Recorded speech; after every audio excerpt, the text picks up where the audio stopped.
Good morning and welcome to Kid News. I'm Tori. Today is Friday, April 29th, 2022. And we begin with an emotional President Biden going off script and getting personal while saluting 2022's Teacher of the Year. Oberlin, Ohio history teacher Kurt Russell was honored by the president and finalists from each of the 50 states at the White House on Wednesday. And while congratulating Mr. Russell on the win, Mr. Biden gave credit to his childhood teachers for helping him conquer a debilitating stutter. I can name the ones through grade school, high school, even college, the president told the crowd. I didn't really beat it until I took a speech debate class in college just to force myself to be able to stand up. In accepting this year's award, Mr. Russell summed up the importance of his entire profession by saying, "Each student needs a champion, no matter what the circumstance."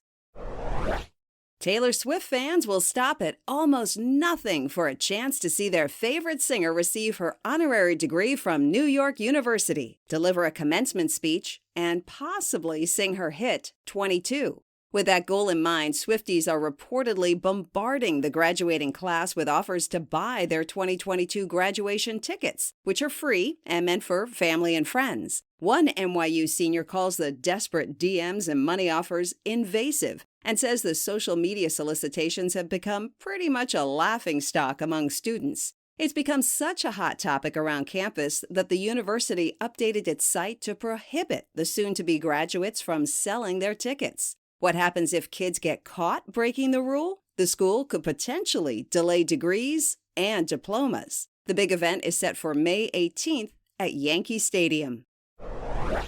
Your youngest brothers and sisters might be next in line for a coronavirus vaccine. Yesterday, Moderna asked the FDA to greenlight KidCOVE, its newly named low-dose shots for kids 6 months to 6 years.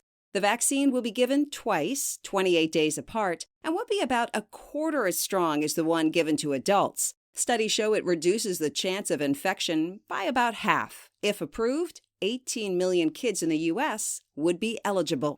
An asteroid twice the size of the Empire State Building in New York City made its scheduled sweep past Earth yesterday.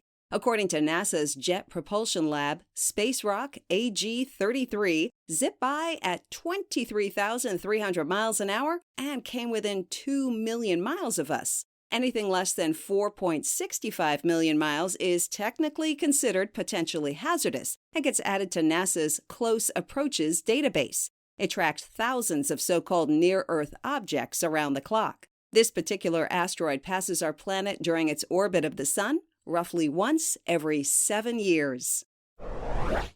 Eyes on the skies and on California lawns. The drought there is now so bad that water officials in the southern part of the state have done something they've never had to do before: tell 6 million residents to cut outdoor watering to just 1 day a week. And if that doesn't work, outdoor water use reportedly might not be allowed at all. In making the announcement, the Water District said January, February, and March of this year were the driest 3 months in recorded state history in terms of rainfall and snowfall, and that it simply doesn't have enough water to meet normal demand.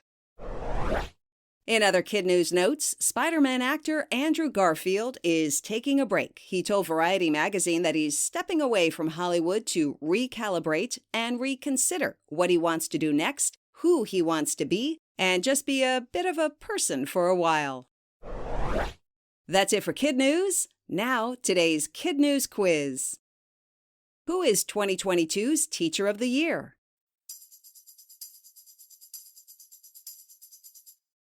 History teacher Kurt Russell of Oberlin, Ohio. What's the name of Moderna's proposed coronavirus vaccine for kids 6 months to 6 years?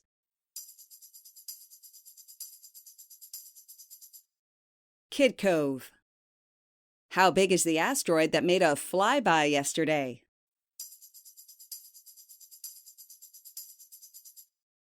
Twice the size of the Empire State Building.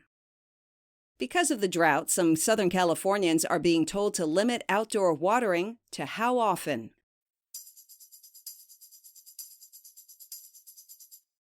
Once a week, starting in June.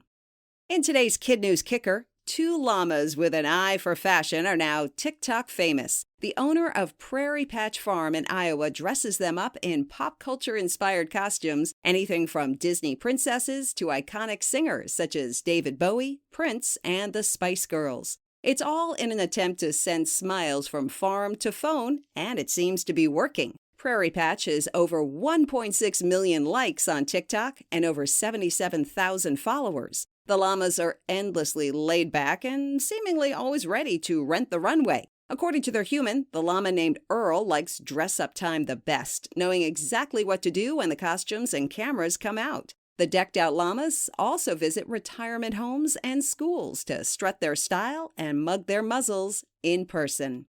Before we head out for the weekend and ahead of Teacher Appreciation Week, we want to shout out our KidNuz teachers in their classrooms, starting with Mr. B and his Panthers at Jerseyville East in Jerseyville, Illinois. Miss Santos and her awesome fourth graders at Garfield Elementary in Del Rio, Texas.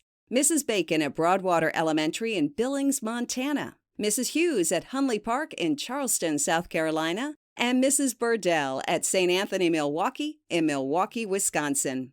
Thanks for listening. Teachers and parents, our Week in Review quiz is live on our website, and a link to our Friday word search is in your emails. Have a great weekend, and we'll see you back here for more Kid News Monday morning.